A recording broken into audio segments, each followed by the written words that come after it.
In 1493, a piece of paper divided half of the world between two kings. 300 years later, a trade network was built across the Atlantic Ocean.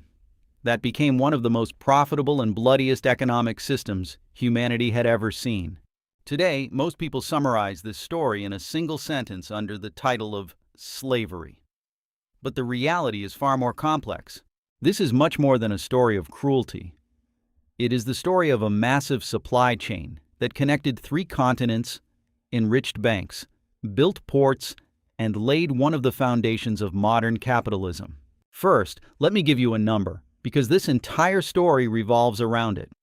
From the 16th century to the 19th century, an estimated 12 to 13 million people crossed the Atlantic in chains. But for the architects of this system, 13 million lives meant only one thing: cargo. And this word reveals the main question at the heart of this video. How could a human being be listed as property in an insurance policy? To find the answer, we need to go back to the beginning, to the first corner of the triangle. When Portugal began exploring the African coast in the middle of the 15th century, slavery was not what it was looking for. What it wanted was a new sea route to Asia. But along the way, the Portuguese noticed something important.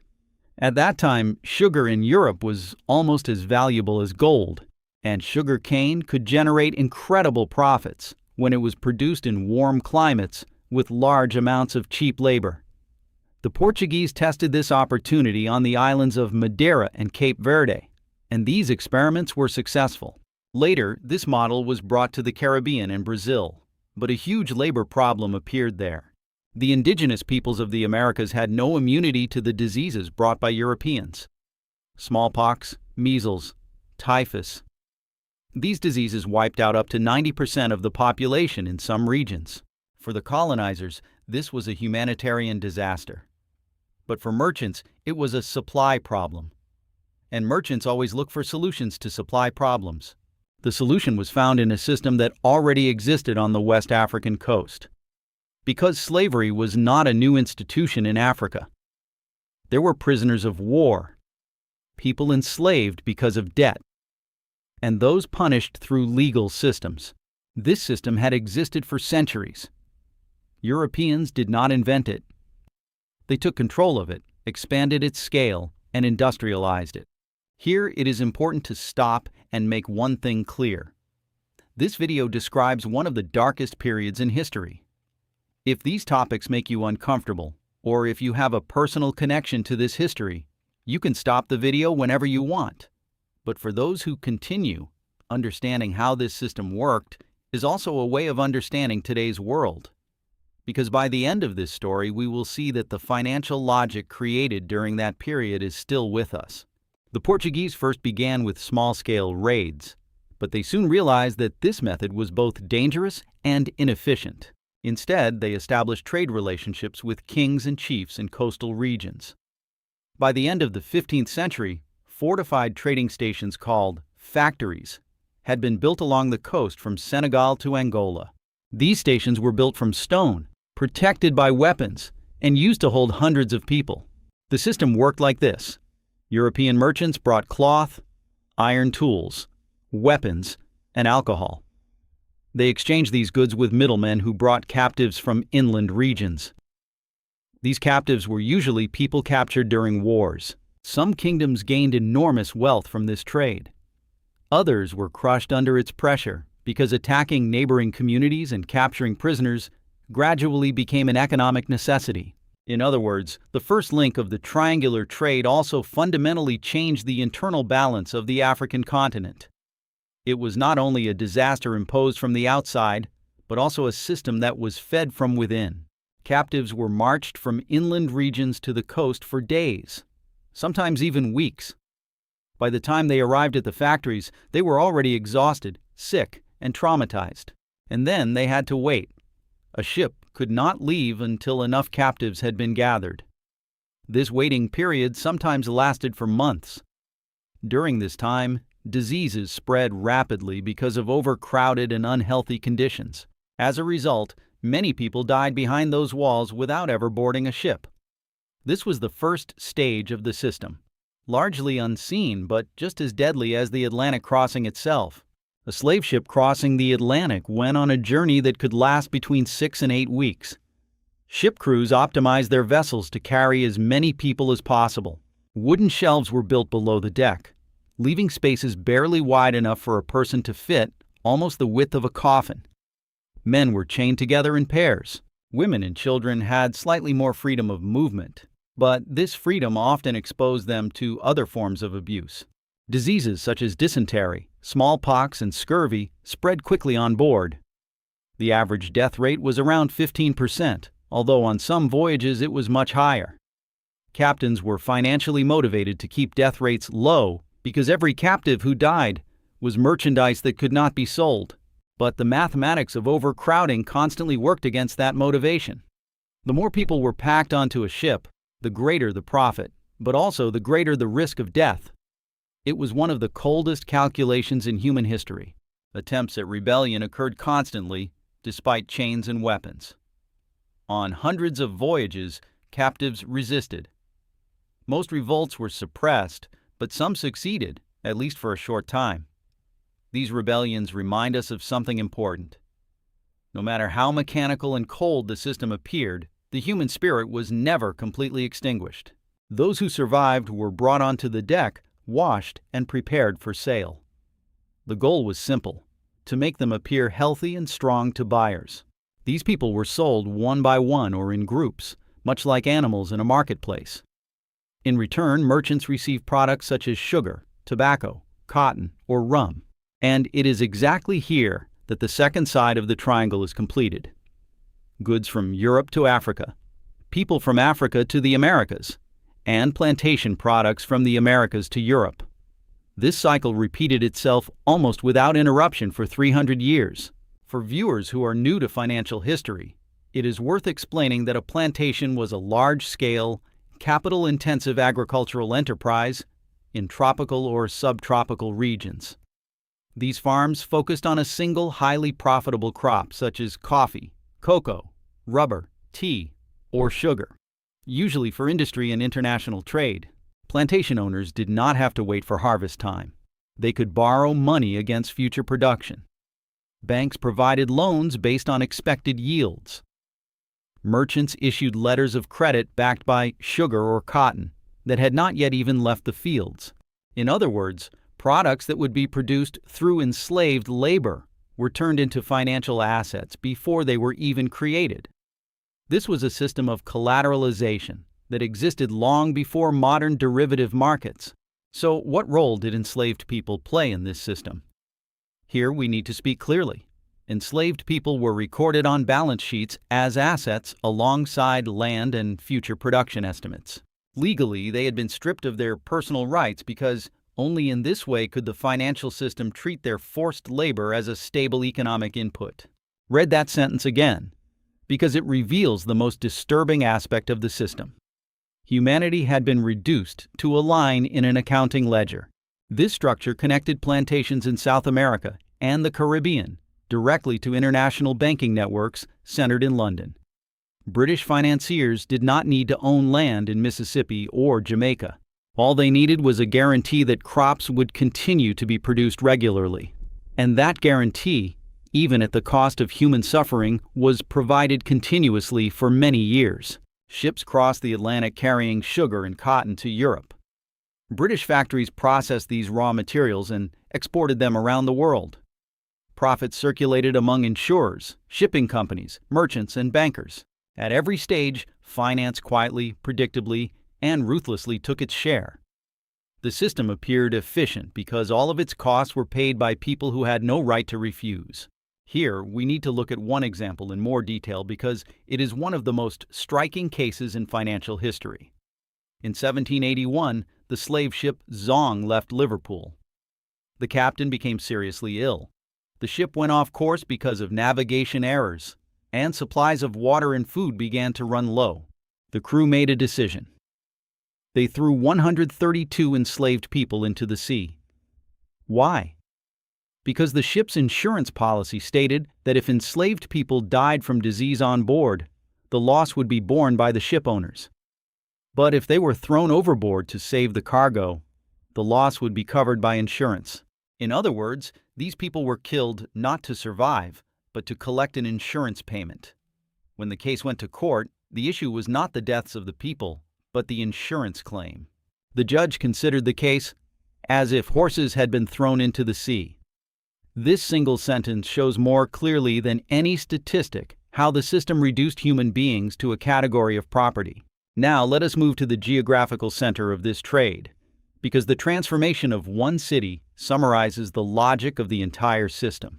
Liverpool was an ordinary fishing town at the beginning of the 17th century. By the end of the 18th century, it had become the center of about 80% of Britain's Atlantic slave trade, and roughly 40% of all European slave trading activity. This transformation was not a coincidence. It had structural causes. The region around Liverpool was rapidly industrializing. The textile mills of Lancashire and the iron foundries of the Midlands were producing exactly the goods that African traders wanted in exchange for people: cloth, metal tools, nails, weapons, and gunpowder. Liverpool also invested heavily in port infrastructure. In 1715, it opened the world's first commercial wet dock, and by the end of the century, 6 more docks had been built.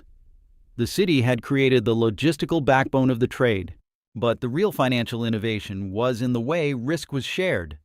Slave voyages from Liverpool were not financed by a single wealthy merchant, but by groups of investors who owned shares. A single voyage was divided into 64 shares, and in some years, more than 1,400 people owned a stake in the fleet. Merchants, lawyers, clergymen, and local politicians all bought shares. This spread the risk so widely that when a voyage failed, no single investor went bankrupt. And when a voyage succeeded, profits were distributed proportionally. It was a modern form of risk diversification, except that the underlying asset was human life. The coffee house opened by Edward Lloyd in London in 1688 had become the world's most important marine insurance market by the beginning of the 18th century. Every stage of a slave voyage carried its own risks, and Lloyd's insurers priced those risks and accepted them in exchange for premiums. Enslaved people were listed in insurance policies as cargo, just like any other commercial good. The Bank of England also became involved in the system by providing lines of credit to finance merchants' operations. As a result, the wealth created by this trade spread into almost every layer of the British economy. If you are watching this video and wondering how such a highly institutionalized system eventually came to an end, that is exactly the type of question this channel specializes in. If you do not want to miss the answers to questions like this, consider turning on notifications. Because in this historical and financial analysis series, we will examine similar systems from different periods as well. Toward the end of the 18th century, cracks began to appear in this seemingly perfect system. But these cracks did not come from military defeat or economic collapse. They came from a moral awakening. In Britain, religious groups such as the Quakers began arguing that slavery was incompatible with Christianity. Enlightenment philosophers expanded the idea of natural rights to include enslaved people as well. Most importantly, former slaves began telling their own stories. The autobiography published by Olaudah Equiano in 1789 became one of the most powerful pieces of evidence for the movement, because the issue was no longer an abstract problem described by outsiders. It had become a first-hand testimony. The Zong case created such public outrage that the anti-slavery movement gained momentum throughout the 1780s and 1790s.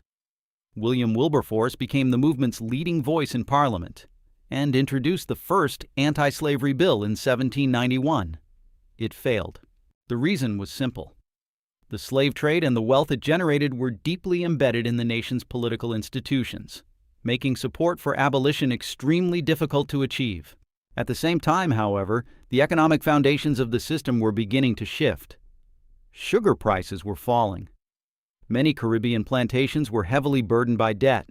Economists, such as Adam Smith, argued that free labor was more efficient than slave labor, and that the slave trade distorted market values. In other words, the moral movement gained momentum at exactly the moment when the system was becoming economically vulnerable.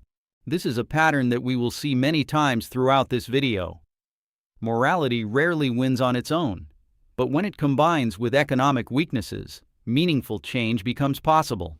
In 1807, the Slave Trade Act was passed by both houses of Parliament and banned British ships from transporting enslaved people. This did not abolish slavery itself. That would happen only 26 years later, in 1833. But it marked the end of Britain's direct participation in the trade. There is a remarkable detail here. When the British government abolished slavery in 1833, it paid £20 million in compensation. At the time, this amount was equal to about 40% of the country's annual national budget. So, who received this compensation? Not the enslaved people. It was paid to slave owners for the loss of their property. These payments were so large that some descendants of slave-owning families were still benefiting from the returns of this money in the 20th century. And the government debt taken on to finance emancipation was not fully repaid until 2015. Think about that. People who are alive today lived during the years when taxes were still being used to pay off that debt. Now we come to one of the most important lessons of this story, because it is not only about the past. When we examine the collapse of the slave trade and the plantation economy, an interesting reality appears. Those who controlled production did not control the true power of the system. Plantation owners produced cotton, sugar, and tobacco. But most of the capital that financed this production came from banks in the North or in Europe. Insurance markets were concentrated in London. Shipping companies operated internationally. Textile profits accumulated overseas. The plantation economy created leverage, but it did not own the pipeline that turned that leverage into long-term resilience. As long as products continued to flow without interruption, this difference did not matter. But once the flow was disrupted, everything changed. Remember this pattern, because later we will see how the same mistake was repeated during the American Civil War through cotton, confusing ownership of a commodity with control over the system that prices, finances, and insures that commodity. When the slave trade ended, the plantation economy did not disappear overnight. The British Royal Navy created the West Africa Squadron to stop illegal slave ships. Between 1807 and 1867, this squadron freed around 150,000 people and seized more than 1,600 ships. But this effort cost tens of millions of pounds and the lives of thousands of sailors who died from disease. And despite these efforts, the trade did not stop completely. Portuguese and Spanish ships continued transporting people to Brazil and Cuba. In the United States, although the trade was officially banned in 1808, illegal shipments continued until the 1850s. The end of the slave trade and the end of slavery itself were two completely different struggles.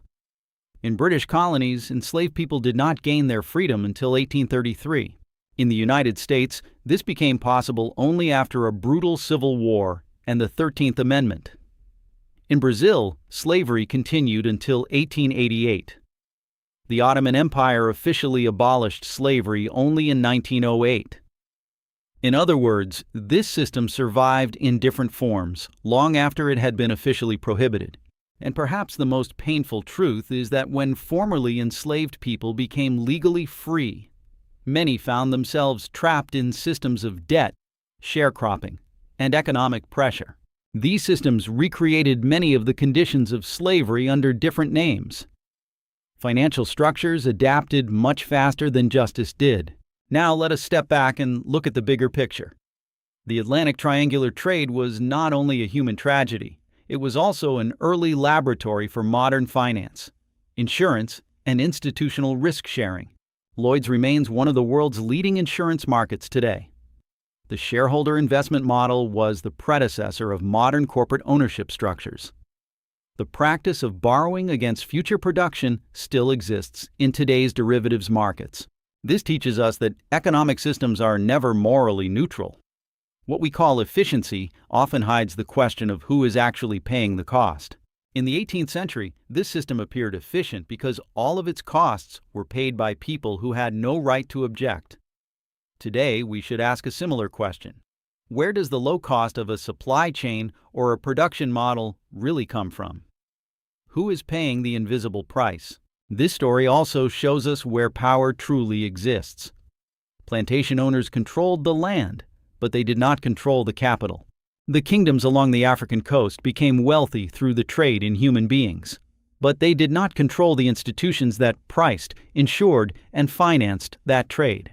Real power was not found in production itself, but in the system, and in the institutions that kept that system running. This lesson would be repeated later in the King Cotton illusion during the American Civil War, a topic we will discuss in another video. The South believed that controlling cotton meant controlling the world, but when necessary, the world was able to produce cotton elsewhere, especially in Egypt and India. The leverage they believed they possessed was actually a conditional illusion.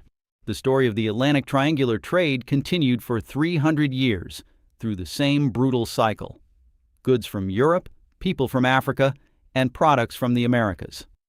At every stage of this cycle were ordinary-looking individuals: merchants, insurers, lawyers, politicians, and plantation owners. Most of them never questioned a system that profited from human lives, because that system was not only normal but also legal. This may be the most disturbing part of the story. Evil does not always look monstrous. Sometimes it looks as ordinary as a line on a balance sheet, an insurance policy, or a share certificate. Today, these cities, institutions, and economies are still dealing with the wealth that was created during that period. And perhaps the most important thing we can do is understand how such systems were built. Because if we do not understand a system, we cannot recognize the forms in which it continues to exist today. If this video has helped you see history from a different perspective, consider subscribing to the channel and turning on notifications so you do not miss future analyses of economics and history. In the next video, we will examine how the same King Cotton illusion appeared during the American Civil War and how it connects to today's global supply chains. See you next time.